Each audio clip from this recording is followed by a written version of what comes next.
நேயர்களுக்கு அன்பு வணக்கம். மீண்டும் உங்களை சந்திப்பதில் மிகுந்த மகிழ்ச்சி. இன்றைக்கு நம்மிடையே ஃபாதர் ஜெகத்கிஸ்பர் அவர்கள் இணைந்திருக்கிறார். வாருங்கள் நேயர்களே, ஃபாதர்கிட்ட பேசலாம். வணக்கம் ஃபாதர். வணக்கம் ஃபாதர். டெல்லியினுடைய துணை முதல்வர் மனிஷ் அவர்களை உச்சநீதிமன்றம் விடுதலை செஞ்சிருக்கு, அதாவது பிணை கொடுத்துருக்காங்க. அதை பற்றின உங்களுடைய பார்வை சார்? காலம் கடந்து எடுத்தாலும் கூட சரியான முடிவு. அந்த முடிவினுடைய நாளில் குறிப்பாக நீதியரசர் காவி அவர்கள் உதிர்த்த சில வார்த்தைகள், பர்சனல் லிபர்ட்டி, தனி மனித சுதந்திரம் என்பது, அந்த லிபர்ட்டி என்பது வாழ்வதற்கும் எல்லோரோடும் உரையாடுவதற்கும் பயணப்படுவதற்கும் விரும்பியவற்றை சட்டத்திற்கு உட்பட்டு எடுத்துரைப்பதற்கும் செயல்படுவதற்குமான அந்த உரிமை என்பது ஒவ்வொரு நாளும் முக்கியமானது. இத்துணை நீண்ட காலம் நீங்கள் குற்ற விசாரணை நடத்தாமல், அதான் ரொம்ப முக்கியமானது. இந்த குற்ற விசாரணை நடத்தாமல் ஒருவரை சிறைக்குள் அடைத்து வைத்திருப்பது ஏற்புடையது அல்ல என்பது அவருக்கு மட்டுமல்ல. நீங்கள் இன்று இந்தியாவில் நடக்கிற மிகப்பெரிய ஒரு பாசிசத்தினுடைய வெளிப்பாடு என்னவென்றால், பாரதிய ஜனதா கட்சி என்பதே ஆர்எஸ்எஸ்ஸை பொறுத்தவரையில் அதை ஒரு குப்பையாக தான் மதிக்குது. நீங்கள் ஏதோ ஆர்எஸ்எஸ் என்பது பாஜகவை ரொம்ப பெரிய இடத்துல வச்சு மதிக்கிறாங்கன்னெலாம் நீங்கள் நினைக்காதீங்க. பாஜகவை ஒரு கருவி, அரசியல் அதிகாரத்தை பிடிப்பதற்கான கருவி. அந்த அரசியல் அதிகாரத்தின் வழியாக அவர்கள் பிடிக்க நினைப்பது என்பது எக்ஸிக்யூட்டிவ் அத்தாரிட்டி. எக்ஸிக்யூட்டிவ் அத்தாரிட்டிங்கிறது அதிகாரிகளிடமும் பியூரோக்ரஸிட்ட தான் இருக்குது. அந்த பியூரோக்ரஸிக்கும் உள்ளே இருக்கிற ஸ்டாட்யூட்டரி அட்டானமஸ் இன்ஸ்டிடியூஷன்ஸ் எல்லாம் பிடிக்கிறது. அதை வைத்துக்கொண்டு இங்கு இருக்கக்கூடிய அத்தனை துறைகளையும் மேலாதிக்கம் செலுத்துவது, உயர் ஜாதி மதப்படுத்துவது, சமஸ்கிருதமயப்படுத்துவது, சிறுபான்மையினரை ஒடுக்குவது, இயங்க முடியாமல் செய்வது, இதுதான் ஆர்எஸ்எஸ்னுடைய ஒரு உத்தி. அதனால்தான் நாம் இதுவரைக்கும் ஒரு 10 ஆண்டுகளுக்கு முன்பு வரை நம்ம இடியை பற்றி நம்ம சொல்லியிருக்கோம் இல்லைங்களா. மணி லாண்ட்ரிங்கிறது ஒரு பெரிய கிரைம் தான். ஆனால் இவ்வளவு கடுமையான, குறிப்பாக பிணை வழங்குவதில், ஜாமீன் வழங்குவதில் இவ்வளவு கடுமை காட்ட வேண்டிய ஒரு ஒழுங்கு ஏன் வந்தது என்றால், நீங்கள் போதைப் பொருள் கடத்துவதை அது போன்ற செயல்களில் ஈடுபட்டு பெரும் பணத்தை கொண்டு வந்து அந்த பணமானது நாட்டை சீர்குலைப்பதற்கும் பயங்கரவாத செயல்களில் ஈடுபடுவதற்கும் பயன்படுத்தப்பட்டால்தான் இவ்வளவு கடுமையாக நீங்கள் நடவடிக்கை எடுக்கலாம் என்பதற்காகத்தான் இந்த சட்ட ஒரு ஒழுங்கு கொண்டு வரப்பட்டது. ஆனால் அரசியல் ரீதியாக யாரையாவது பழிவாங்க வேண்டும், உங்கள் அரசியலை தக்க வைத்துக் கொள்வதற்கு இன்னொருவரை அழித்துத்தான் நீங்கள் பிழைத்திருக்க முடியும் என்றால் அதற்காக நீங்கள் இடியை பயன்படுத்துகிறீங்க, நீங்கள் சிபிஐயை பயன்படுத்துகிறீங்க, ஐடியை பயன்படுத்துகிறீங்க, எல்லாத்தையுமே நீங்கள் பயன்படுத்துகிறீங்க இல்லைங்களா. அதனால்தான் இந்த கேஸை பொறுத்த வரைக்கும் அவர் சிசோடியாங்கிறவர் உண்மையிலேயே கெஜ்ரிவாலை விட திறமையானவர். இன்னைக்கு நீங்கள் கருத்து வேறுபடலாம், அவர்களினுடைய எப்படி தொடங்கினார்கள், அவர்களுக்குள்ளே ஒரு உயர் சாதியம் இருக்குது, ஆப்புக்குள்ளே இருக்குது, இல்லைன்னு சொல்ல முடியாது. ஆனால் புதுடில்லியில் போய் அங்கே அந்த அரசு பள்ளிகளை அவர்கள் முகம் மாற்றி இருக்கிற, அதனுடைய தன்மைகளை மாற்றி இருக்கிற விதத்தை நான் ஓரளவுக்கு பார்த்தேன்.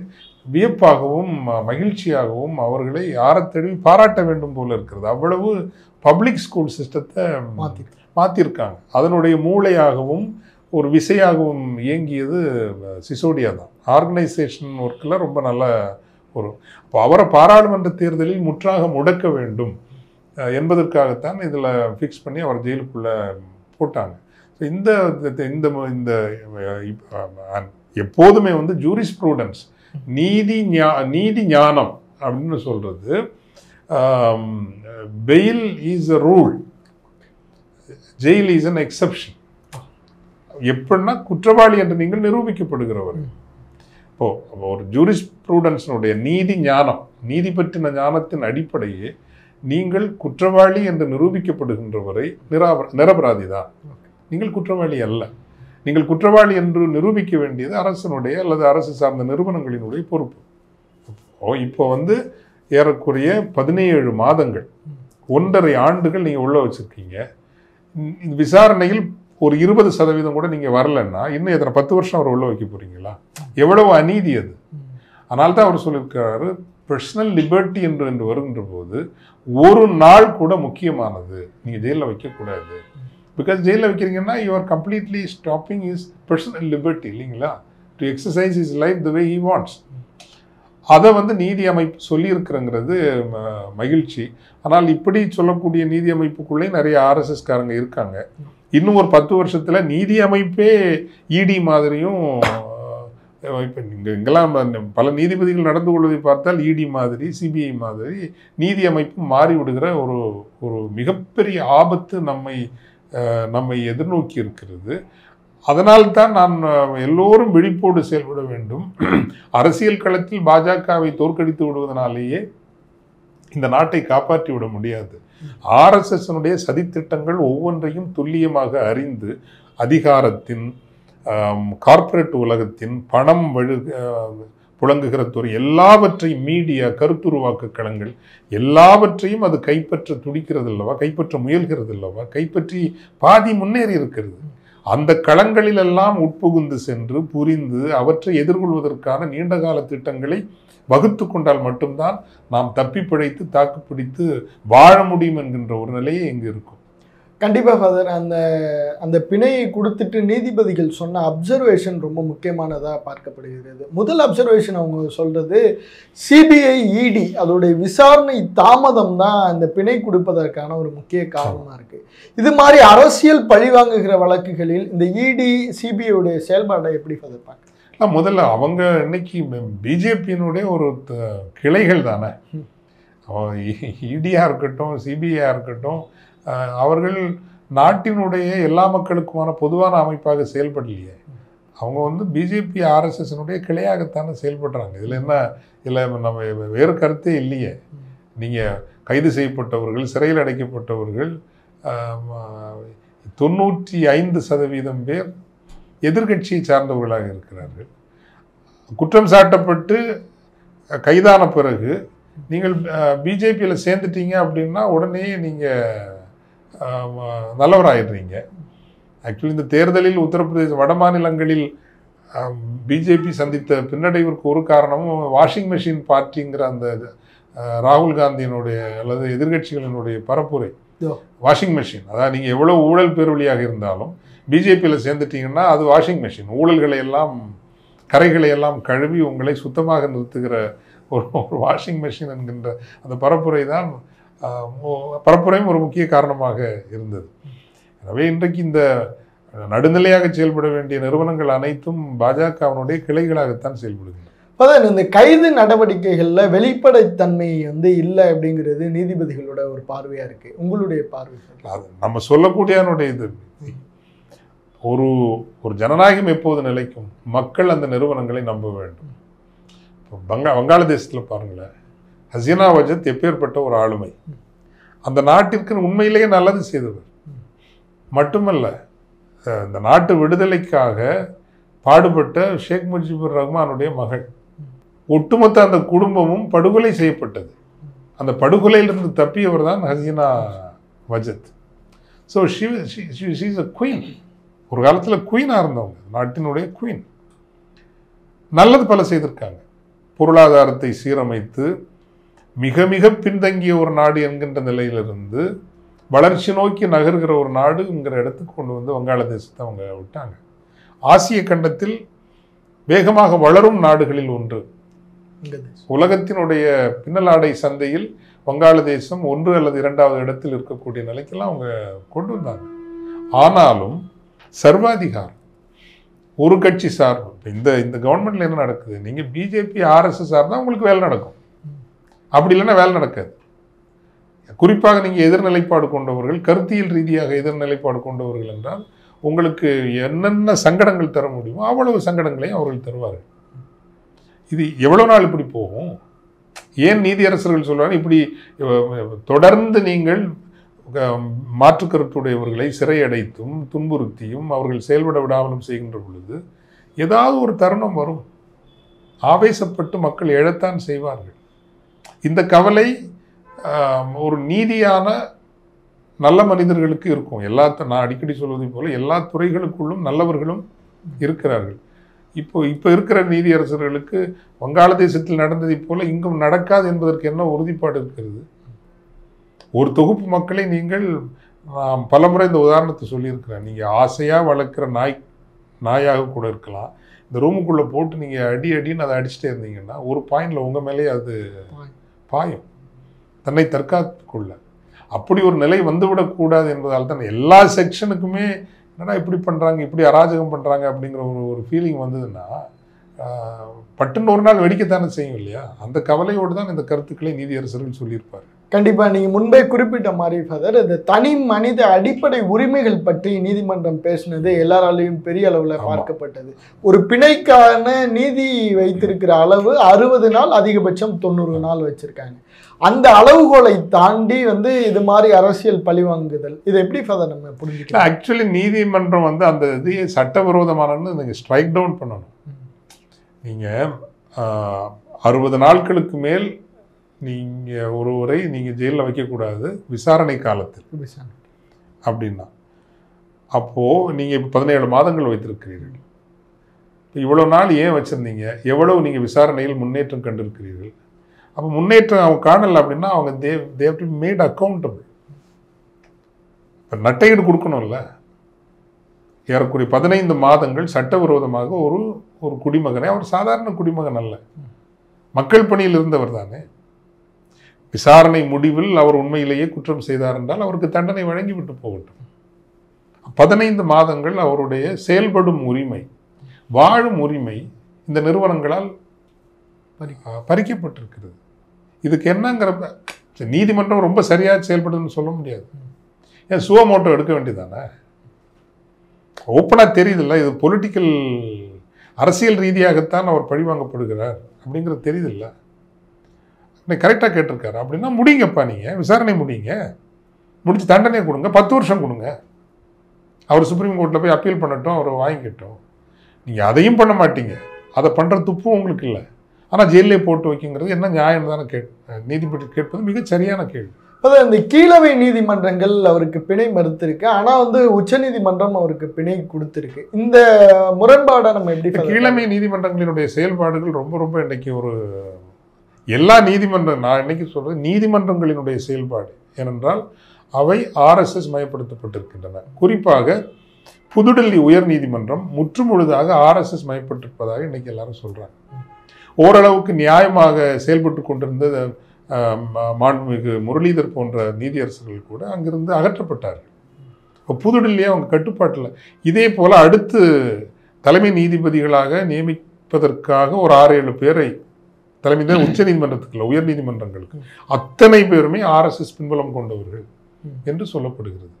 ஸோ இதைத்தான் நாம் அதிகமாக பேச வேண்டும். நம்ம மோடி அமித்ஷாவை பற்றி தான் அதிகமாக பேசுகிறோமே தவிர எப்படி இந்த RSS அமைப்பானது நிறுவனங்களை கைப்பற்றுகிறது, கட்டுப்படுத்துகிறது, கார்பரேட்டுகள்லாம் கைப்பற்றி அந்த கார்பரேட் வழியாக ட்ரஸ்ட்டை உருவாக்கி அதில் இவங்களுடைய RSS உறுப்பினர்களுக்கு ஸ்காலர்ஷிப் கொடுத்து மிகப்பெரிய படிப்புகளுக்கும் உலகம் முழுவதும் ஒரு ஆதரவு வலைப்பினர்களை உருவாக்குவதற்காகவும் அனுப்புகிறது.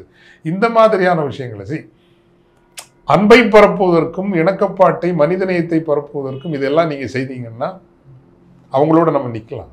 ஆனால் அடிப்படையில் நீங்கள் பகை வளர்க்கிறவர்கள், அடிப்படையில் நீங்கள் ஒரு குறிப்பிட்ட சார்பினருக்காக இயங்குகிறவர்கள், படிநிலை சமூகத்தை இன்றும் நீங்கள் நம்புகிறவர்கள்.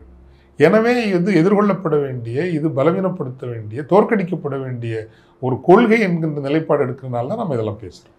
கண்டிப்பாக ஃபாதர், அவருடைய தீர்ப்பு எந்த அளவுக்கு முக்கியமோ இங்கே முன்னாள் அமைச்சராக இருந்த செந்தில் பாலாஜி அவருடைய வழக்கும் ஒரு ரொம்ப முக்கியமான வழக்கு. இவருடைய வழக்கில் இது ஏதாவது இம்பாக்ட் கிரியேட் பண்ண வாய்ப்பு இருக்கா ஃபாதர்? இவர் கொடுத்த பிணை நீதிமன்றத்திலையும் இதே உச்ச நீதிமன்றம் செந்தில் பாலாஜி அவர்கள் வழக்குக்கு வேற மாதிரி தான் முடிவெடுக்கும். இங்கே தான் உங்களுடைய இந்த உயர் சாதியம்னு ஒன்று இருக்குல்ல. ஏன்னா நம்ம எல்லாம் ரொம்ப மோசமானவங்க. நீங்கள் தமிழ் தேசியத்தையும் திராவிடத்தையும் தமிழையும் நம்புகிறவர்கள் என்றால் நீங்கள் நல்லவங்களா இருக்க முடியாது. இது புதுடெல்லியில் இருக்கிற நல்ல ஜட்ஜஸுக்கே இருக்குது இந்த பார்வை. அப்படின்னா ஏன் இப்போ மனோஜ் சிசோடியா கொடுத்தீங்களா, ஏன் செந்தில் பாலாஜி அவர்களுக்கும் சொல்லலாம் இல்லை? நீங்கள் எப்பா விசாரணையை முடியுங்க, விசாரணையை முடிக்க முடியலன்னா அவர் வெளியே இருக்கட்டும். என்னைக்கு விசாரணை முடிஞ்சு அவர் குற்றவாளி என்று தீர்ப்பு வருகிறதோ அன்று நீங்கள் சிறையில் அடையுங்கள். யாரும் நம்ம இப்போ ஆர்கியூ பண்ண முடியாதுல்ல. பிகாஸ் நம்ம நம்புகிறோம் ஒரு விசாரணைங்கிறது எவிடன்ஸ் பேஸ்டாகவும் சாட்சியங்களினுடைய அடிப்படையிலையும் உண்மைத்தன்மையினுடைய அடிப்படையிலையும் தான் அந்த தீர்ப்பு வழங்கப்படும் நம்ம நம்புகிறோம். அது இல்லாமல் நீங்கள் விசாரணை காலத்திலேயே நீங்கள் உள்ளதாக இருக்கணும், ஏதோ அவர் பறந்து வெளிநாட்டுக்கு தப்பி ஓடிட போகிறாரா? இல்லைல்ல. அப்படிங்கிறது வந்து ஒரு ஆனால் இது வேணும் இவங்களுக்கு. ஏன் வேணும்னா இந்த சட்டத்தை கொண்டு வரதில்லை இவங்களுக்கு பங்கு இருந்ததில்லை. காங்கிரஸ் கொண்டு வந்தது தானே, இவங்க கொண்டு வந்ததெல்லாம் இல்லை. காங்கிரஸ் போட்ட ஆட்டம் லேசிப்பட்ட ஆட்டம் இல்லை. அதிகாரம் இருந்தப்போ என்ன வேணாலும் பண்ணலாங்கிற ஒரு இப்போதான் புத்தி வருது அவங்களுக்கு. அதனால தான் நம்ம எப்பவுமே சொல்கிறோம், தங்குதடையற்ற அதிகாரத்தை எந்த அமைப்பிற்கும் வழங்கக்கூடாது. செக்ஸ் அண்ட் பேலன்சஸ் இருக்கணும். ஏன்னா தங்குதடையற்ற அதிகாரம் சர்வாதிகாரத்தையும் ஒருதலை பட்சமான செயற்பாடுகளையும் தான் ஊக்குவிக்கும். ஒரு கேள்வி கேட்கப்படுவதற்கும் இடைவிடாத கண்காணிப்பிற்கும் உட்படுத்தப்படாத எந்த அதிகாரமும் மக்கள் உரிமை வேணா. நம்ம வந்து மக்கள் இறையாண்மை நாடு, அதனால வந்து அந்த சட்டத்தையே மாத்துறது நல்லதுன்னு நினைக்கிறேன். இப்ப இந்த அரசியல் பழிவாங்கல் அதற்காக இந்த இடி சிபிஐ போன்றதை RSS பயன்படுத்துதார். அதை ஏன் வந்து இந்த அமைப்புகளை வச்சு RSS மெயின் ரோல் பிளே பண்றாங்க? ஏன்னா நீங்க கேள்வி கேட்க முடியல, பிடிச்சி உள்ள போடலாம்ல. ஒரு ஆளை குற்றம் சாட்டணும். இப்போ நாங்கள் டாவோஸ் மாநகரத்தில் நான் இந்த ரைஸ் அமைப்புக்காக ஒரு மாநாடு நடத்துகிறோம். உலகம் முழுவதும் உள்ள தொழில் வணிக பெருமக்களை எல்லாம், பெரிய முதலீட்டாளர்களை எல்லாம் நம்ம அழைத்து வந்து பட்டு கம்பளம் விரித்து வரவேற்கிறோம். ஆனால் நம்ம என்ன கவலைப்படுறோம், என்றைக்கு தமிழர்களை நாம் உலக பரப்பிற்கு கொண்டு செல்ல போகிறோம் அப்படின்னு நம்ம கவலைப்படுறோம். அதற்காக உழைக்கிறோம். டாவோஸ் அரங்கு அப்படிங்கிறது உலகத்தின் வல்லமையான தலைவர்களும் உலகத்தின் வல்லமையான 500க்கும் மேலான நிறுவனங்களும் ஆண்டுதோறும் ஒன்று கூடி இந்த உலகத்தின் பொருளாதார தலைவிதியை முடிவு செய்கிற அரங்கு. அந்த அரங்கில் தமிழர்கள், சிறு குறு தொழில் செய்கிறவர்கள் அந்த கனவு அரங்கிற்கு நம்ம அழைச்சிட்டு போகிறோம். கடந்த ஜூன் மாதம் 7, 8, 9 நாட்கள்னு வச்சுங்களேன். அந்நேரத்தில் என்னுடைய பாஸ்போர்ட்டை ரினியூ பண்ண வேண்டி வருது. ஓகே ஓகே ஒரு டேமேஜ் ஆகி அந்த மாநாட்டை சீர்குலைக்கணும்னே பாஸ்போர்ட் அத்தாரிட்டி நடந்திருக்கு, கொடுக்கல. ஓகே, இப்போ நான் எங்கே போய் நியாயம் கேட்கறது? நீதிமன்றத்துக்கு போனால் அவர் வந்து ஈழ விடுதலை, அந்த குற்றம் இருக்குது, இந்த குற்றம் இருக்குது, ஏதாவது சொல்லி இப்படி தான் வந்து இதுதான் இவங்கள்ட்ட ஒத்தி போகும். உங்களுக்கு பிடிக்கலையா நேரடியாக மோதுங்க. ஏன் நமக்கு RSS எதிர்கொள்ளப்படணும்னா நேரடியாக மோதுறதுக்கு உங்களுக்கு துப்பில்லை. உங்களுக்கு இல்லை இந்த மாதிரி வந்து நிறுவனங்களை கைப்பற்றி வைத்துக்கொண்டு தமிழர்கள் வளர்ந்துடக்கூடாது, தமிழர்கள் உலக அளவில் வணிகம் செய்திடக்கூடாது. அப்படியே உலக அளவில் நீங்கள் வணிகம் செய்யணும்னா நீ RSS இருக்கணும். RSS இல்லாதவன் தொழில் வணிகத்தில் வளரக்கூடாது. இப்படி வந்து ஒரு என்னை கேட்டால் மிக மிக குரூரமானதும் மிக மிக கீழ்த்தரமானதுமான ஒரு எண்ண ஓட்டம் கொண்ட ஒரு அமைப்பு என்பதால் தான் நம்ம வந்து இதை வந்து தீவிரமாக எதிர்க்கணும். இதற்கு எதிரான செயற்பாடுகளை இந்தியாவோடு நிறுத்துறதில்ல, உலகம் முழுதும் விழிப்புணர்வு ஏற்படுத்துகின்ற செயற்பாடுகளை மனிதத்தை நம்புகிறவர்கள், நீதியை நம்புகிறவர்கள், ஒரு ஃபேர்னஸை நம்புகிறவங்க செய்யணும்னு நான் வெளிப்படையாகவே சொல்கிறேன். அதற்கு ஒரு பெரிய இயக்கமே காணப்பட வேண்டும். நாட் ஜஸ்ட் நேஷனல் மூமெண்ட் மட்டும் இல்லை, there has to be a global moment. இப்போ தேசிய விடுதலையை மகாத்மா காந்தி அவர்களோ, ஜவஹர்லால் நேரு அவர்களோ, நேதாஜி சுபாஷ் சந்திர போஸ் அவர்களோ இந்தியாவிற்குள் மட்டுமா நடத்தினார்கள்? உலகத்தில் எந்தெந்த சக்திகள் எல்லாம் காலனி ஆதிக்கத்திற்கு எதிரான போராட்டத்தை ஆதரித்தார்களோ எல்லோரோடும் அவர்கள் கைகோர்த்தார்கள். அதே போலத்தான் இந்த பாசிசத்திற்கு எதிரான ஒரு ஒருங்கிணைதலும் உலக அளவில் நடக்க வேண்டும் என்று நான் நினைக்கிறேன். இப்போ இந்த பழிவாங்கல்ல இருந்து, இந்த அரசியல் பழிவாங்கல்ல இருந்து தலைவர்கள் தங்களை தற்காத்து கொள்ளணும் அப்படின்னா நீங்க சொல்ற அட்வைஸ் என்ன? ஜனநாயகத்திற்கான போராட்டத்தை இன்னும் தீவிரமாக நடத்தணும். இப்போ அகிலேஷ் யாதவ் அவர்களோ அல்லது ராகுல் காந்தி அவர்களோ களத்தை விட்டு அகன்று போயிருந்தால் அவர்களினுடைய ஏகபோகமாகத்தானே இருந்திருக்கும். இப்போ என்ன குறைபாடு இருந்தாலும் நம்ம இங்கே வந்து திராவிட முன்னேற்றக் கழகம் அவ்வளவு தீவிரமாக இயங்குறதுனாலும் இன்னைக்கு அதெல்லாம் பார்த்துட்டு எடப்பாடி அவர்களும் சரியாயிடுறாருல்ல. நம்ம வந்து இவங்களோட ரொம்ப சேர்ந்துனா கட்சி காலியாகிடும் அப்படிங்கிற ஒரு உணர்வு வருதில்லை. ஸோ ஜனநாயகத்திற்கான போராட்டம் என்பது இதைவிட தீவிரமாக அரசியல் சமூகத்தால், அறிவு சமூகத்தால் முன்னெடுக்கப்பட வேண்டும். அந்த போராட்ட வலிமையோடு நம்ம பயணிக்கிறப்பதான் இந்த மாதிரியான, அது மட்டும் இல்லை, நீங்கள் இந்த நிறுவனங்களுக்குள் நீங்கள் உங்கள் வெளிப்படையாகவே நீங்கள் நிறைய பேர் அனுப்பி வைங்க. இப்போ நான் ஆண்டுக்கு வந்து ஏன் ஒரு 100 பொது சமூகமாக ஒவ்வொரு முற்போக்காளர்கள், ஜனநாயகத்தை காப்பாற்ற வேண்டும் என்கின்ற எண்ணமுடையவர்கள், நீங்கள் ஏன் ஒரு 100 லீகல் ஸ்காலர்ஷிப் கொடுக்கக்கூடாது?